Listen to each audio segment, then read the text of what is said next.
Welcome to KTV.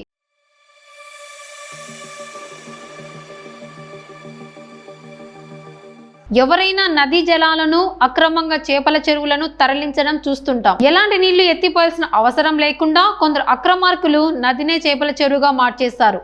నది గర్భంలోనే గట్లు వేసి చేపలు సాగు చేస్తూ జోబులు నింపుకుంటున్నారు. లక్షలాది మంది తాగే గుండ్లకమ్మ నది జలాలను కలుషితం చేస్తూ ప్రజల ఆరోగ్యానికి తూట్లు పొడుస్తున్నారు.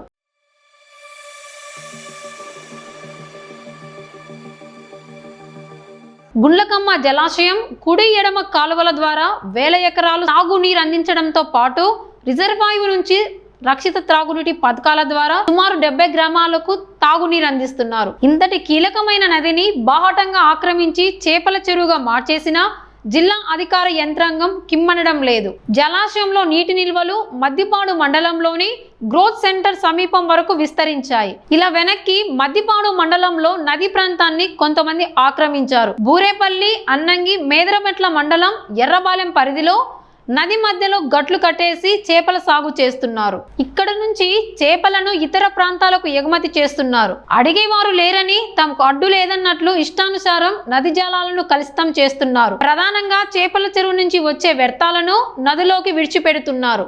చేపలకు వినియోగించే మేత, మందులతో ప్రమాదకరమైన రసాయనాలతో నది కలుషితమవుతోంది. ఈ నీటిని తాగితే ఉదర సంబంధిత రోగాలు బారిన పడక తప్పదు. నీటి నిల్వలు ఎక్కువగా ఉన్నప్పుడు కాలుష్య తీవ్రత బయటికి కనిపించడం లేదు. ప్రస్తుతం నదిలో నీరు అడుగంటి నీళ్లు చెట్టులాగా మారడమే కాకుండా దుర్వాసన వస్తోంది. నది గర్భంలోనే గట్లు వేయడంతో ప్రవాహ గతిని మార్చేశారు. దీంతో నీటి నిల్వ చేయలేని పరిస్థితి నెలకొంది. మద్దిపాడు మండలానికి చెందిన కొంతమంది రాజకీయ నాయకుల అండాదండలు చూసుకొని అక్రమార్కులు చెలరేగిపోతున్నారు. బాహటంగానే పోక్లైన్లతో గట్లు వేసి చెరువులుగా మార్చేశారు. అనంతరం వాటిని మత్స్యకారులకు లీజుకు ఇచ్చి లక్షలు ఆర్జిస్తున్నారు. సొంతంగా ఎలాంటి భూమి లేకుండా కాసులు ఆర్జిస్తున్నారు.